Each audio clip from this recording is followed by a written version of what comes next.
Então, pessoal, nesse vídeo a gente dá continuidade aqui ao estudo das derivadas envolvendo funções complexas. A gente vai estudar aqui a relação entre diferenciabilidade e continuidade. Especificamente, a gente vai ver que quando a função é diferenciável em um ponto, ela também é contínua nesse ponto. A gente vai ver aqui a regra da cadeia, né? Importantíssima regra da cadeia. E as condições de Cauchy-Riemann.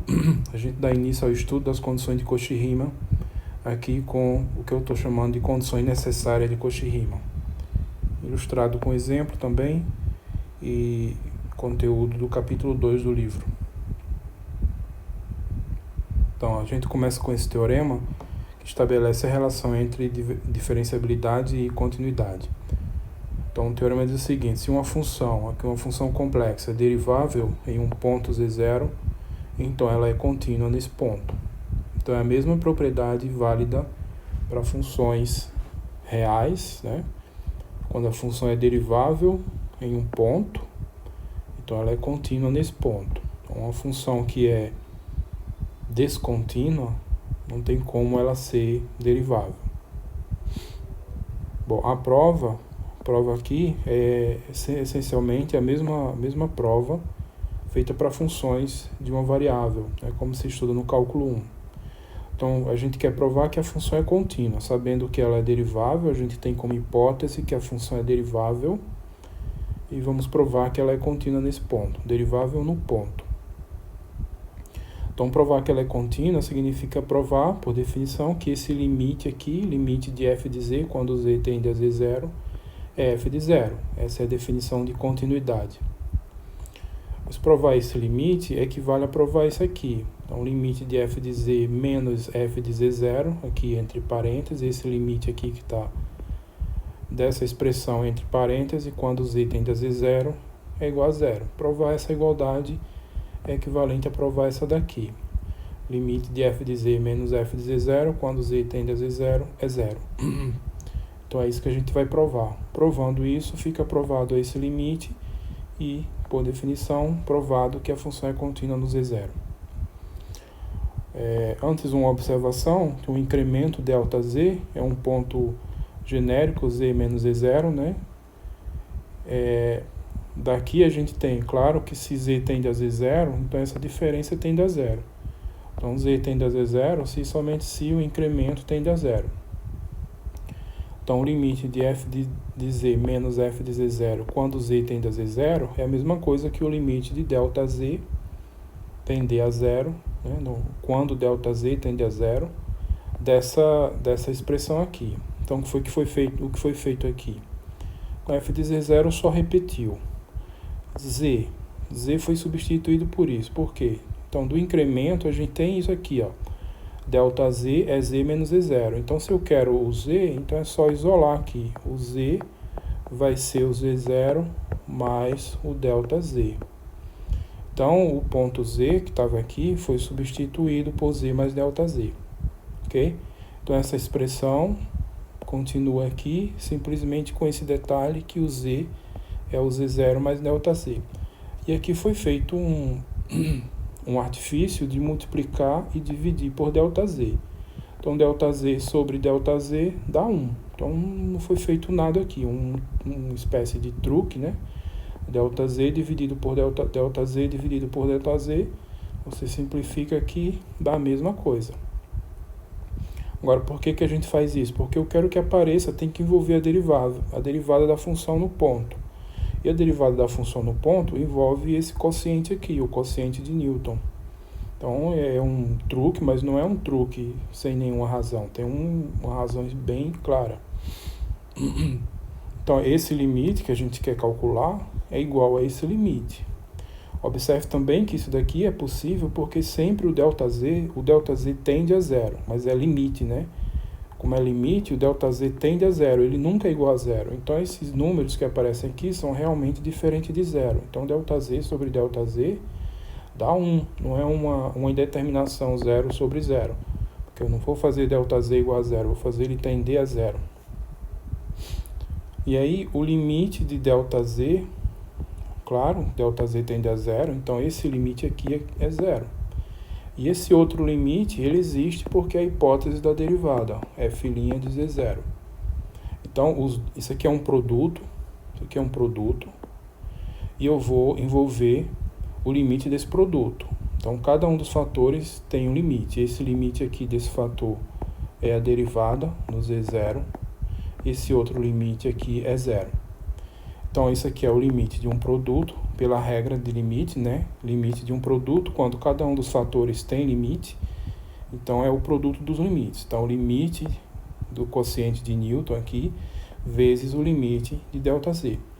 E aí, esse limite aqui, a hipótese é de que a função é derivável no ponto z0, então esse limite é a derivada f' de z0. Então, f' de z0 vezes o limite ΔZ. E o limite ΔZ, quando ΔZ tende a zero, é zero. Então, claramente, esse produto aqui vai dar zero. Ou seja, o limite, quando z tende a z0, f de z menos f de z0 é zero, que era o que a gente queria provar. Ok? E aí, com isso, a gente conclui, então, que a função é contínua no ponto. Então, vejam, quando a função é derivável, ela tem a obrigação de ser contínua. Quando é derivável em um ponto, ela tem a obrigação de ser contínua nesse mesmo ponto. Tá? Mas, se ela for contínua, a recíproca não é verdadeira, em geral. Depois a gente vê exemplos disso. A recíproca não é verdadeira em geral. Então, se ela for contínua, não há razão pela qual ela deva ser derivável no ponto. Então, diferenciabilidade implica continuidade no ponto, mas a recíproca não. Continuidade não implica diferenciabilidade. A condição de diferenciabilidade é mais forte que a condição de continuidade. Tá? Então, esse teorema é isso que está chamando aqui de relação entre diferenciabilidade e continuidade. Porque diferenciabilidade e derivabilidade é a mesma coisa. Dizer que ela é diferenciável em um ponto significa dizer que ela é derivável nesse ponto, significa dizer que a derivada existe. Vamos ver um exemplo aqui. Então, vamos pegar essa função aqui, f de z igual ao módulo de z. A gente já estudou essa função aí no vídeo anterior. Então, essa função ela é contínua. Tá? Aqui eu não justifiquei a continuidade, e aí eu deixo como exercício vocês justificarem por que essa função é contínua. Ela é contínua em todo ponto, na origem, em qualquer ponto. Então, ela é contínua em qualquer ponto z do plano dos complexos, que ela está definida no plano dos complexos. Quando a gente não especifica o ponto onde ela é contínua, significa dizer que ela é contínua em todo ponto do domínio. Então, no caso aqui, é uma função contínua. Mas ela é derivável apenas na origem. Tá? A gente estudou isso. Foi um exemplo que a gente viu no primeiro vídeo de derivada. A gente estudou que essa função ela é derivável no z igual a zero, mas fora do z igual a zero, ela não é derivável. Então, a gente estudou isso aqui. Na origem, ela tem derivada, e a derivada vale zero. A gente fez essa conta. Derivada vale zero. Mas em qualquer ponto fora da origem, a derivada não existe. Tá? Então, essa função é derivável no z igual a zero, mas ela é contínua apenas ela é contínua em todo ponto e é derivável apenas no z igual a zero. Então, ele é exatamente um exemplo que ilustra isso que eu falei. A recíproca desse teorema não vale em geral. A recíproca é o quê? Dizer que ela é contínua implica que ela é derivável. Então, continuidade não implica em derivabilidade. Tá? Então, um exemplo simples que ilustra isso. Então, aqui está a regra da cadeia, um teorema super importante de cálculo, né? Qualquer curso de cálculo vai aparecer a regra da cadeia aqui. Então, aqui é a regra da cadeia para a derivada. E ela vai funcionar do mesmo jeito que funciona para funções reais. Então, se f é diferenciável, né? Quer dizer que ela é derivável. Se f é diferenciável num ponto z0 e g é derivável num ponto w0, só que w0 é f de z0, então a composta g bola f de z, ou seja, g de f de z, é diferenciável em z0. E além disso, vale essa fórmula, que é a fórmula da regra da cadeia. Então, a derivada da composta, g bola f' de z, é z0, esqueci aqui, ponto Z0. Então, G bola F é a derivada da composta no Z0, é a derivada da F no F de Z0, né, que é isso que eu chamei aqui de W também, vezes a derivada de F de Z0. É aquilo que o pessoal costuma dizer assim, a composta costuma ser escrita assim, G de F de Z. Aí muita gente chama isso aqui, a função de dentro é a F e a função de fora é a G.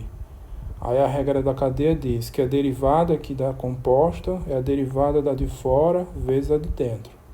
A derivada da de dentro. Mas cuidado com essa forma de ler a regra da cadeia. É a derivada da função g no ponto f de z0 vezes a derivada da f no ponto z0. Isso é a derivada da composta no ponto z0. Então, se f é derivável no ponto z0, e g é derivável no ponto W0, onde W0 é f de Z0, então a composta é derivável no ponto Z0 e vale essa fórmula. Então essa é a regra da cadeia. Então primeiro vamos denotar o incremento como já foi chamado antes. O incremento ΔZ é Z menos Z0. E o ΔW é W menos W0, onde o W0 é isso daqui, é f de Z0. E o W é um f de Z qualquer, W é um f de Z, W0 é f de Z0. Tá? Então isso daqui é, na verdade, f de Z menos f de Z0. Eu estou chamando de W, W0 e ΔW, só para simplificar. Como f é derivável no ponto Z0, então ela é contínua nesse ponto. Então foi o que a gente provou no teorema anterior. Derivável no ponto implica que é contínua nesse ponto. E daí a gente tira o seguinte, ó. O limite de ΔW, esse ΔW aqui, esse ΔW que na verdade é f de Z menos f de Z0, o limite de ΔW quando ΔZ tende a zero, ou seja, limite de quando ΔZ tende a zero, de W menos W0, ou seja, limite de f de Z menos f de zero, quando ΔZ tende a zero, pela continuidade da f no ponto, esse limite é zero. Foi exatamente o que a gente fez no teorema anterior. Então, o ΔZ indo para zero implica o ΔW indo para zero. Isso é por causa da continuidade da função f no ponto Z0. Então, ou seja, ΔZ tende a zero implica que ΔW tende a zero. Ok? Também eu vou ter o quê? O cálculo da derivada f' de Z0, por definição, é esse limite. O limite f de Z0 mais ΔZ menos f de Z0 sobre ΔZ, quando ΔZ tende a zero. É o quociente de Newton. Então, o limite do quociente de Newton quando ΔZ tende a zero. Isso é o f' de Z0. Ou seja, é o limite quando ΔZ tende a zero do ΔW sobre ΔZ. Então, isso aqui é o ΔW, tá? O ΔW. Que aqui o ΔW. O ΔW é f de Z, ΔW aqui, é f de Z menos f de Z0, certo? Só que esse f de Z eu posso escrever assim, o f de Z eu posso escrever assim, como sendo f de Z0 mais o ΔZ. Então, só substituo o Z por Z0 mais ΔZ. Por quê? Por causa disso aqui. ΔZ é Z menos Z0. Então, daqui eu tiro que Z é Z0 mais ΔZ. Tá? Então, eu posso escrever isso assim, ó. Essa derivada é o limite do ΔW sobre ΔZ quando ΔZ tende a zero. É a derivada da f no Z0. Isso existe por quê? Porque, por hipótese, a f é derivável no ponto Z0. E esse outro limite aqui, por definição, é o cálculo da derivada da g no W0. Então, g' W0, quociente de Newton, GW0 mais ΔW, menos GW0 sobre ΔW. Esse limite quando ΔW tende a zero. Então, isso aqui é simplesmente a definição da derivada da g no W0. Só que o W0 é o f de zero. Então, só fiz substituir aqui. Então, esse limite é g' de f de Z0. Então, portanto, eu quero saber se a derivada, né, se a composta é derivável no Z0. Então, eu vou envolver o quociente de Newton dessa composta. Então é exatamente isso daqui. Então o quociente de Newton, G bola F de Z0 mais ΔZ, menos G bola F de Z0 sobre ΔZ, limite com ΔZ tendendo a zero. Então vai ficar G de F, fazendo a composição, né? G bola F desse ponto é G de F calculada nesse ponto. É isso que está aqui, ó. Isso aqui é a composta. G de F de Z0. Isso daqui é essa conta aqui, a composta. F bola F no ponto Z0 mais ΔZ. Do mesmo jeito que F bola F no ponto Z0 é G de F de Z0. Então, só fiz aplicar aqui a definição da composição das funções. Essa passagem daqui para cá. Dividido por ΔZ, quando ΔZ tende a zero. Aí aqui eu fiz aqui o seguinte, ó. No lugar, repeti G de F de Z0. Eu vou repetir não, substituir, né? Que o F de Z0 é o W0. Então, fica G de W0. E aqui o que foi que eu fiz? Essa F de Z0, F de Z0 vem daqui, ó. Aqui, ó. Então, o W, a gente tem que W é o W0 mais o ΔW, ok? Só que, por outro lado, o W é quem? É F de Z, certo? Então, F de Z. E F de Z, quem é Z? Z é Z0 mais ΔW. Então, esse W vai ficar F de Z0 mais ΔZ. Certo? Aqui é ΔZ, não é ΔW. Então, isso que apareceu, essa aqui, ó, é exatamente essa conta. Então, F de Z0 mais ΔZ é, na verdade, W0 mais ΔW. Então, essa expressão aqui foi substituída por W0 mais ΔW. Ok? Então, delta G de W0 mais ΔW menos G de W0 sobre ΔZ. Aí aqui apareceu isso. O que foi feito? Multipliquei e dividi por ΔW. Não alterei nada. Só que eu escrevi o ΔW que aparece aqui, escreveria assim, ΔW sobre ΔW. Isso a conta dá 1. Então não altera nada aí na multiplicação. Só que esse ΔW aqui eu escrevi aqui. E o ΔZ que estava aqui eu juntei com o ΔW. Então por que eu fiz isso? Porque eu quero aparecer esse limite, simplesmente. Então isso aqui foi novamente um artifício, né? Porque eu quero que apareça a derivada da G no ponto W0 e eu quero que apareça a derivada da F, que é esse limite aqui, tá?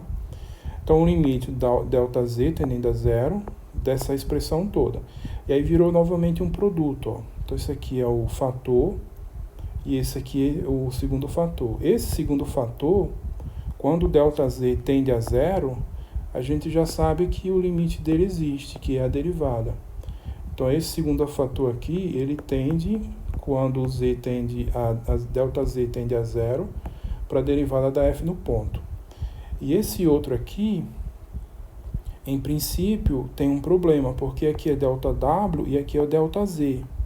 Quando você tem ΔW aqui tem ΔZ tendendo a zero.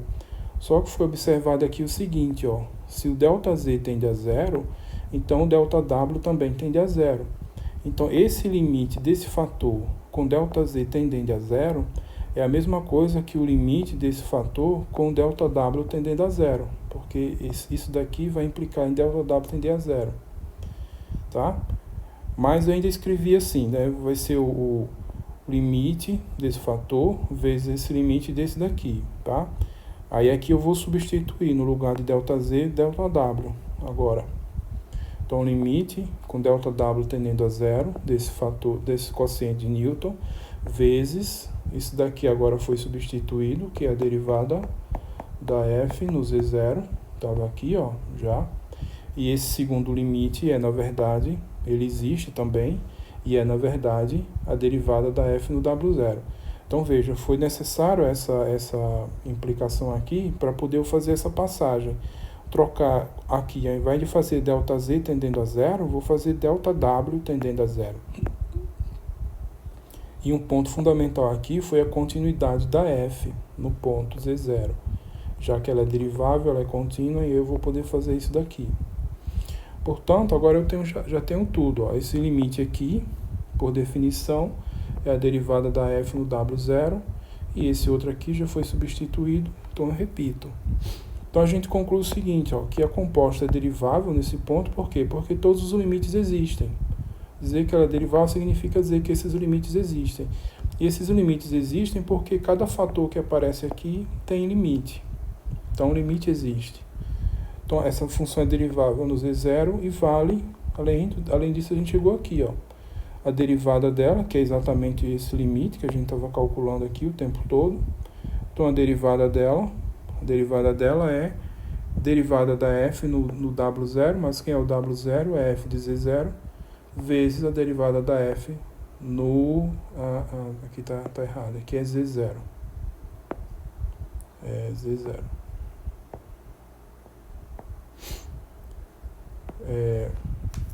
F' de Z0. Então a derivada composta no Z0 é a derivada da g no f de Z0 vezes a derivada da f no Z0. Então a famosa formulazinha da regra da cadeia, tá?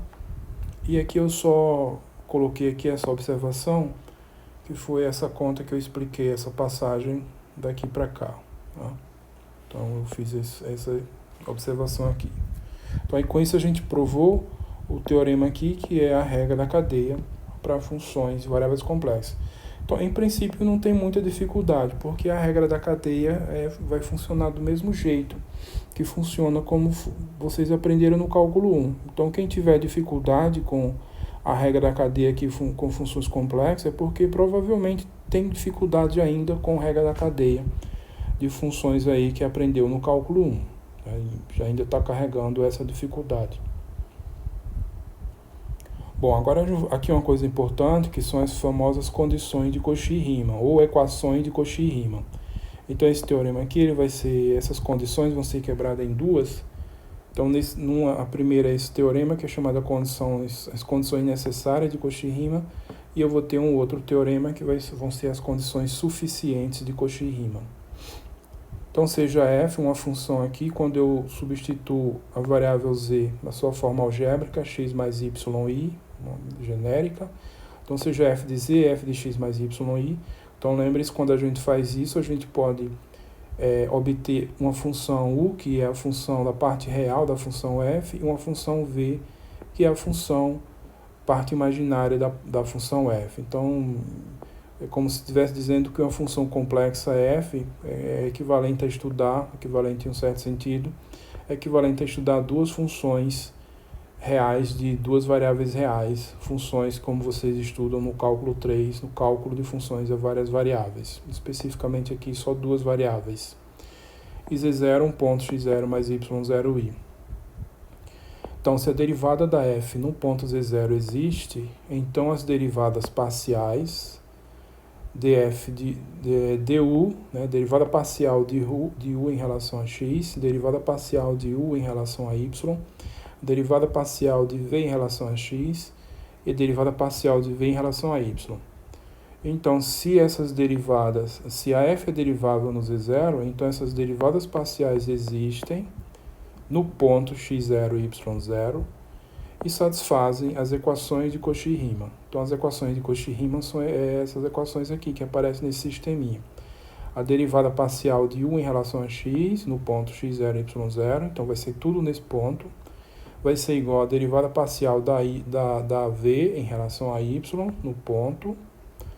E a derivada parcial da u em relação a y no ponto x0 e y0 é igual a menos, atenção para esse sinal de menos, então a menos a derivada da v em relação a x no ponto x0 e y0. Então essas equações aqui são as famosas equações de Cauchy-Riemann. Então se a função é derivável no ponto, a função f, função complexa, é derivável no número complexo z0, então essas quatro derivadas parciais existem nesse ponto do plano cartesiano, x0 e y0, e valem essas equações aqui, as equações de Cauchy-Riemann. Então vejam uma coisa importante, como ser derivável no sentido de funções de variáveis complexas em um ponto é uma coisa forte, porque simplesmente existir isso daqui implica que existem essas 4 derivadas parciais aqui. Implica na existência dessas 4 derivadas parciais. E, além disso, essas 4 derivadas parciais, elas estão amarradas, elas estão assim, acopladas, digamos, envolvidas aqui pelas equações de Cauchy-Riemann. Então,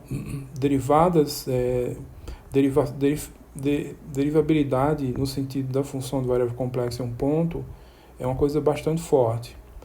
Então, essa é a condição necessária, tá? Necessário no sentido que está relacionado à existência da derivada no ponto.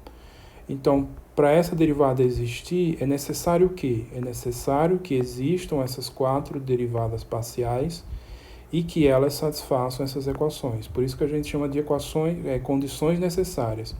Para a derivada da função complexa existir no número complexo Z0, é necessário tudo isso daqui. São as condições necessárias, tá? Poderia-se até perguntar, mas e se as 4 derivadas existem e satisfaz isso daqui, será que garante a existência disso aqui? É o que a gente vai ver depois, a parte das condições suficientes. Bom, então vamos provar.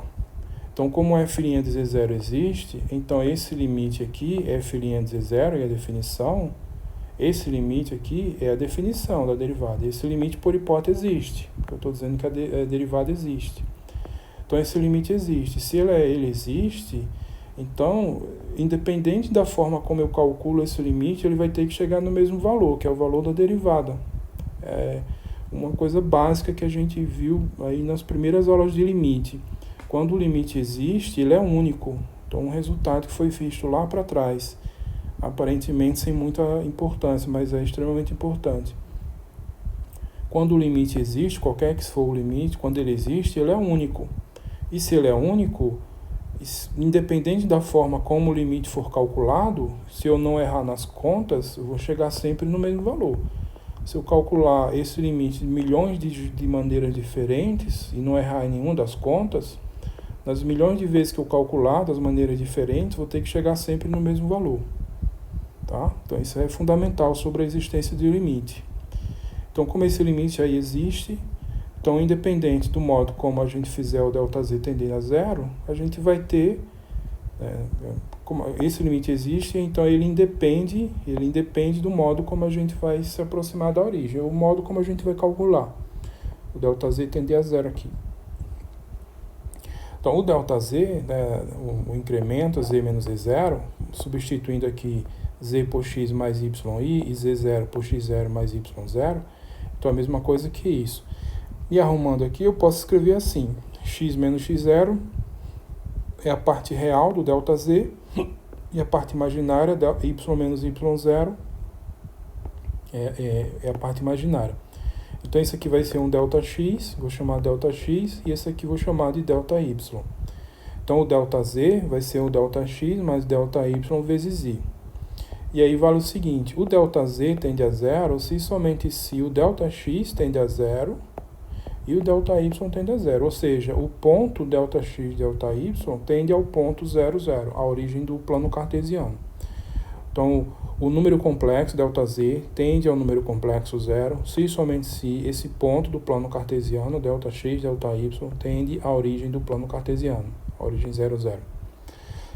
Então, vamos primeiro calcular esse limite aí ao longo do eixo X. Então, o limite no plano aqui, eu vou fazer o limite do ΔZ tendendo a zero, ele pode ser calculado de infinitas maneiras. Então, nesse primeiro caso aqui, eu vou calcular ao longo do eixo X, o eixo horizontal. Então, eu vou me aproximar, posso me aproximar aqui tanto pela direita como pela esquerda, mas eu vou me aproximar da origem ao longo do eixo X. Ou seja, ao longo do eixo X, a coordenada do ponto, a coordenada Y é 0. Então, nesse caso aqui, o ΔY é 0. Então, o ΔX o ΔZ é ΔX mais 0 vezes I. Ou seja, simplesmente ΔZ é igual a ΔX, já que essa parte aqui vai dar 0. Então, o ΔZ tende a 0 somente se o ΔX tende a 0. Então, ao longo do eixo X, fazer ΔZ ou ΔX tende a 0 dá na mesma, porque são iguais. Então, a derivada f', por definição, é esse limite, quociente de Newton aqui, quando ΔZ tende a 0. E aí eu substituo então, o Z0, quem é o Z0? X0 mais Y0. Z0 mais ΔZ, mas quem é ΔZ? ΔZ é só ΔX, então vai ficar só isso daqui. F de X0 mais ΔX mais Y0i. Então essa conta aqui é simplesmente isso aqui, tá?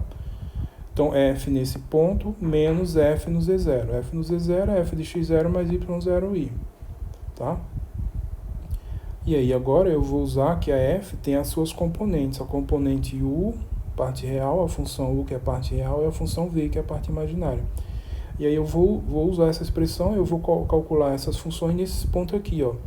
Então isso vai ficar U no ponto x0 mais ΔX, y0, menos, aí já arrumando aqui também, tá? U de x0 menos y0. Então essa expressão aqui vai ter como parte real essa parcela, tá? E a parte imaginária, V, x0 mais ΔX, y0, menos V, x0, y0. Então essa aqui vai ser a parte imaginária. Então está aqui multiplicada por I. Então esse limite que eu quero calcular, aqui o ΔX, o ΔX está substituindo ΔZ. Então esse limite é igual a isso aqui. Esse limite aqui que tem essa parcela aqui, que é a parte real, e essa outra que é a parte imaginária. Então só reescrevi aqui desse jeito. Então quebrei em duas. Então vai ficar isso sobre ΔX mais isso sobre ΔX vezes I. Então U x0 ΔX mais y0, U menos U x0 y0 sobre ΔX, Vx0 mais ΔX, y0, Vx0 y0 ΔX vezes I. Então aqui é a parte real e aqui é a parte imaginária. Então esse limite aqui, que é a derivada, esse limite existe, é a derivada, e ele é igual a isso daqui. Então quando a gente fez isso aqui, a gente quebrou o limite na parte real aqui, uma função envolvendo a parte real e uma função envolvendo a parte imaginária. Então, outro teorema que a gente viu, que o limite existe, o teorema foi uma propriedade, acho que é a propriedade 9, o limite existe da função se somente se o limite de cada uma das componentes existe.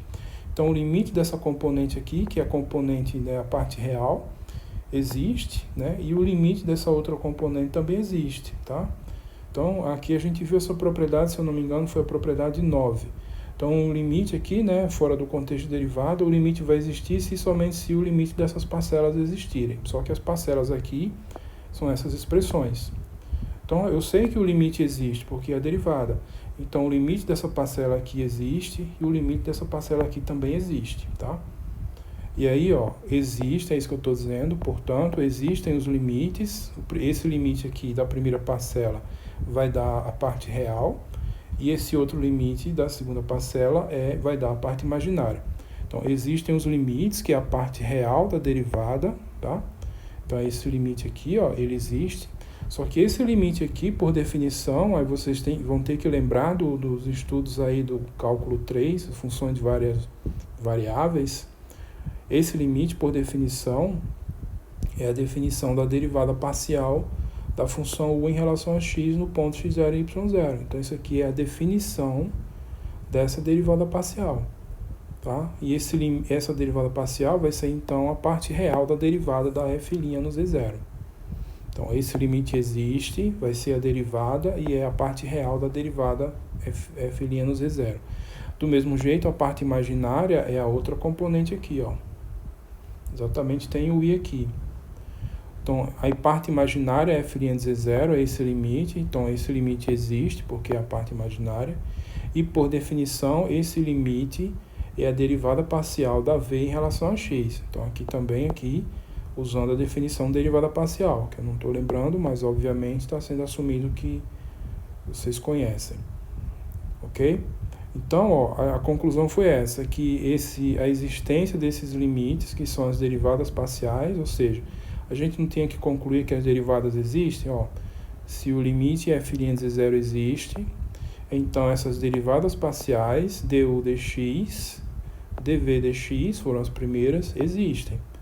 Dizer que elas existem significa isso daqui. Isso daqui. Tá? Esses limites todos aqui existem, tá? Agora a gente vai ver a existência das outras derivadas, que são as derivadas em relação a y. Então, se a f' de z0 existe, então essas outras derivadas também existem. Então, para isso, vai ser agora o cálculo fazendo o limite ao longo do eixo y. Então, novamente, usando a unicidade do limite. Como o limite existe, ele independe do modo como eu vou calcular. Então, agora eu vou fazer o cálculo aqui ao longo, se aproximando da origem, ao longo do eixo y. Então, nesse caso agora, o ponto aqui tem parte real 0, já que está no eixo y. Então, nesse caso, ΔZ, o ΔX vai ser 0, e vai ficar só o ΔY vezes I. Então, o ΔZ vai ser ΔY vezes I, mas o que vale ainda é isso, ΔZ vai tender a 0 somente se o ΔY tende a 0, tá? Aí eu vou fazer a mesma coisa, só que agora trocando ΔX por ΔY, né? Y por X por Y. Então, f' de z0 é esse limite, por definição, f de z0 mais ΔZ menos f de z0 sobre ΔZ. Só que agora eu vou substituir z0 por quem? z0, x mais yi. E ΔZ, vou substituir ΔZ por quem? Por ΔYi. Então, quando eu fizer essas substituições e arrumar tudo, vai dar isso aqui, ó.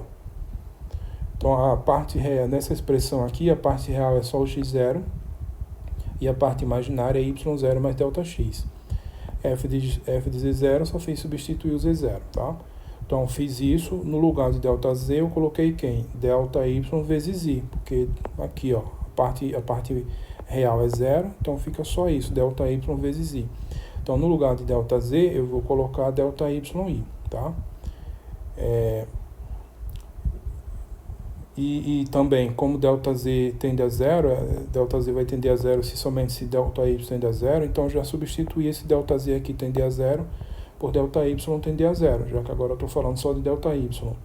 Então, esse limite aqui é igual a esse outro limite. Então, só cuidado que agora está aparecendo a unidade imaginária no denominador. Então, agora eu vou arrumar de novo, vou usar a função, que é a função u, que é a parte real da função f. Então, a u nesse ponto, então vai ser u de x0 mais y0 mais ΔY. E u aqui, para esse outro ponto, u de x0 menos y0. Então, u de x0 mais ΔY menos u de x0 y0. Então, eu fiz essas substituições e arrumei assim. Então, vocês podem, nos estudos de vocês, um papel do lado e um lápis e desenvolver mais aí, abrir melhor isso, caso fique com dúvida. Mesma coisa com a parte imaginária da função f, que é a função v. Então, a função v no ponto x0 y0 mais ΔY, menos a função v no ponto x0 y0, vezes i, porque a função v é a parte imaginária. Então, esse parêntese aqui, ó, o i está multiplicando tudo que está aqui dentro. Então, a parte real aqui no numerador, a parte real é isso, e a parte imaginária é isso daqui. Só que tem o i aqui no denominador, tá? Então, eu vou quebrar agora isso, né, sobre isso, essa expressão aqui sobre isso, e também essa outra parcela dividido por esse fator aqui. Então, u de x0 y mais ΔY menos u de x0 sobre ΔY vezes i, vx0 y0 mais ΔY menos vx0 y0 sobre ΔY vezes i. Então, veja que esse i aqui vai poder simplificar com esse, tá? I dividido por i vai dar 1. Então, vai ficar só isso aqui dividido por ΔY. Já esse outro aqui não tem 1 para simplificar, então eu vou poder colocar 1 sobre i para fora do limite, porque 1 sobre i é constante. Então, eu posso colocar 1 sobre i para fora do limite aqui, tá? Então, mas antes eu fiz assim, não fiz isso não. Eu fiz o quê? Eu multipliquei em cima e embaixo pela unidade imaginária. Multipliquei em cima e embaixo pela unidade imaginária. Então, vai ficar a unidade imaginária aqui em cima e aqui embaixo i vezes i, porque já tem um i, quando juntar com esse outro vai ficar i ao quadrado. Então, esse aqui vai ser i ao quadrado, que é menos 1. Aí aqui fica no numerador, no denominador, menos 1. E esse menos 1 vai ser jogado para cima. Então, é isso daqui, ó. Menos 1 vezes i. Então, de onde vem esse menos e esse i? Vem dessa conta aqui, que eu fiz aqui. I vezes i. E aqui vai dar menos 1, tá? Aí eu organizo direitinho e escrevo assim. Menos 1 vezes i. Então, vejam que agora a parte real é essa parcela, que não envolve a unidade imaginária, E a parte imaginária é essa outra parcela aqui, incluindo o sinal de menos. Então, nesse caso agora, ficou diferente. A parte real é isso aqui, e a parte imaginária é isso aqui tudo, tá? Então, mas as conclusões vão ser as mesmas. Então, existem esses limites. Qual é o limite aqui? Primeiro, a parte imaginária. Quem é a parte imaginária? A parte imaginária é isso aqui, ó. Então, menos, esse menos vai ser jogado fora. Então, a parte imaginária é menos o limite ΔY, o x0, y0 mais ΔY, menos o x0, y0 sobre ΔY. Esse limite aqui, por definição, é exatamente a derivada da u no ponto, em relação a y no ponto x0, y0. E aí tem esse sinal de menos aqui, ó, que veio daquelas contas lá. Então, esse limite existe, né? Por quê? Porque foi o mesmo comentário da situação anterior. Cada parcela vai ter que existir aqui o limite. A propriedade 9 que a gente viu aí no vídeo para trás, vídeo das propriedades de limites. Então, a parte imaginária da derivada da f no z0 é menos a derivada da u no ponto, derivada em relação a y, derivada parcial em relação a y no ponto. E a outra, que é a parte real, já fica simplesmente a parte real da derivada da f no z0, é esse limite. E esse limite, por definição, é a derivada da função v em relação a y no ponto, tá? Então, a única coisa diferente em relação à situação anterior é que eu tive que fazer essa multiplicação, tive que fazer essa coisa aqui. Estava aparecendo o i aqui no denominador, aqui tudo bem que cancelou, mas aqui eu tive que fazer isso, e aí ficou isso daqui. E aí trocou, ó, ficou esse aqui ficou sendo a parte imaginária e esse aqui ficou sendo a parte real, tá? Então, além disso, então os limites existem, está concluída a parte da existência, está aqui, ó. Se a derivada existe, então essas derivadas parciais, a gente provou no primeiro caso a existência dessas derivadas parciais, e agora nesse segundo caso, a existência dessas outras derivadas parciais, tá? Então as 4 derivadas existem, agora falta só concluir essa igualdade. Mas concluir essa igualdade é o quê? Então, além disso, esses valores devem ser iguais, ou seja, quem é a parte real aqui? Quem é a parte real? O número complexo é o mesmo, f' no z0, f' no z0. A parte real dessa conta é essa derivada, du dx. Já a parte real dessa outra conta, o número complexo é o mesmo, dá essa outra derivada. A parte real tem que ser igual, não pode mudar, é o mesmo número complexo, então du dx no ponto é igual a dv dy. Então são iguais por causa disso, porque é simplesmente a parte real da derivada. E a parte imaginária da f da derivada no z0 é isso aqui, dv dx, e aqui a parte imaginária é menos du dy no ponto. Então tem que ser igual, porque a parte imaginária é do mesmo número complexo. Então du dy é igual a menos dv dy aqui.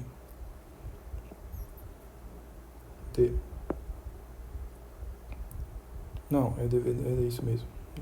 É isso mesmo. Aqui, parte imaginária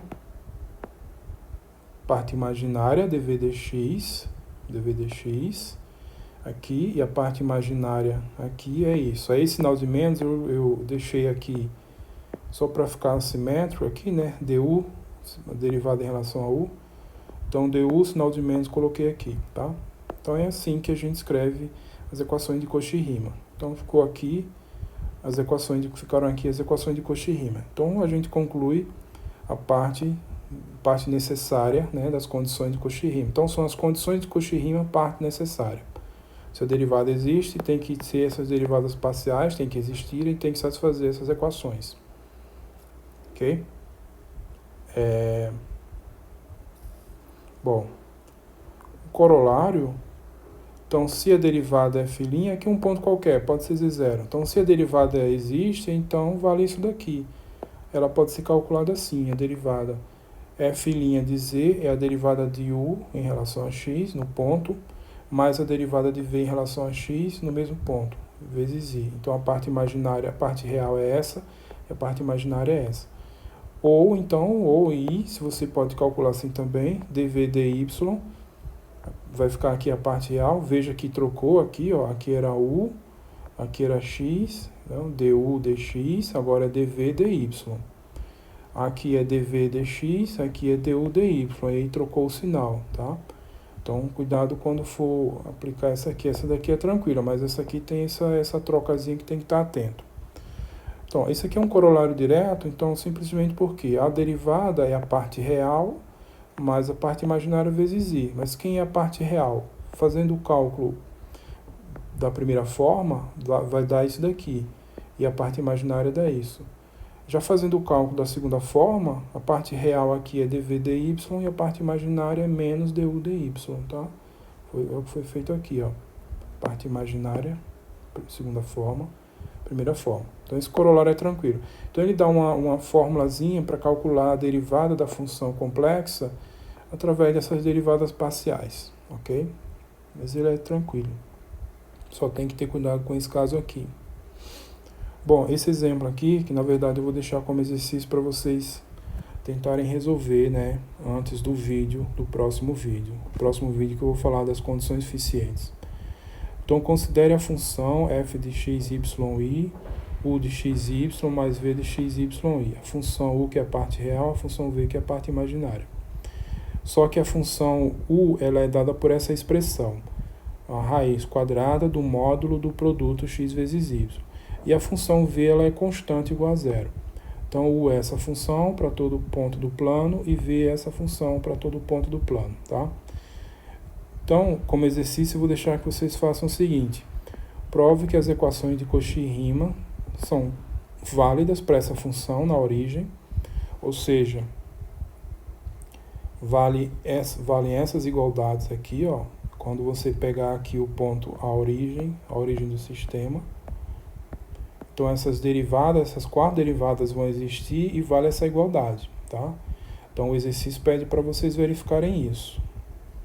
Então, prove que as equações de Cauchy-Riemann são válidas para essa função f na origem, mas a derivada do zero dessa função não existe, tá? Então, enquanto vale as equações de Cauchy-Riemann, mas a derivada no sentido de função complexa não existe. Então, o que esse exemplo está mostrando para vocês? Então, ele está mostrando que as equações de Cauchy-Riemann são necessárias, né, são condições necessárias para a existência da derivada f' de zero, mas não são condições suficientes, né, condições suficientes, tá? O que é isso? O que é isso aqui, ó? O que eu comentei.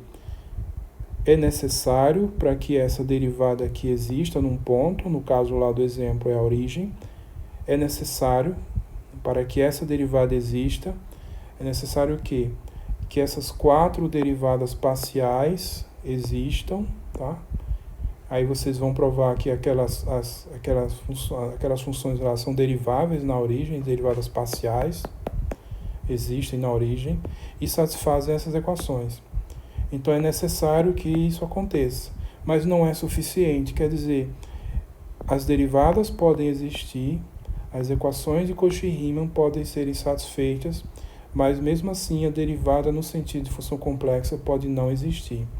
Então, o exemplo ilustra exatamente isso, ó. Então, ele mostra que as equações de Cauchy-Riemann, elas formam um conjunto de condições necessárias, mas não formam um conjunto de condições suficientes. E aí, que conjunto de condições suficientes seriam esses? Vai ser o próximo vídeo, a parte das condições suficientes. Mas é importante vocês resolverem esse exercício aqui, mostrar isso. Então, provar que essas equações de Cauchy-Riemann valem para f na origem, mas a função não é derivável na origem, ok? Então, super importante tentar resolver esse exercício. É um exercício basicamente de cálculo 3, cálculo de funções de 2 variáveis. Bom, e aí a gente conclui aqui, né, falando derivada, a relação entre diferenciabilidade e continuidade. Quando a função é derivável em um ponto, ela é contínua nesse ponto. Então, é importantíssima a regra da cadeia, que não deve apresentar dificuldades, porque é o mesmo formato da regra da cadeia do cálculo 1. E aqui a gente começou a trabalhar nas condições de Cauchy-Riemann, aqui especificamente no caso da parte das condições necessárias, tá? Então vimos exemplos e esse exercício aí que ficou para vocês trabalharem também. Aí vocês podem estudar esse conteúdo também no capítulo 2, aprofundando com os exemplos, os exercícios que tiverem lá. Ok? Então complemente os estudos com isso. E com isso o vídeo encerra e tchau.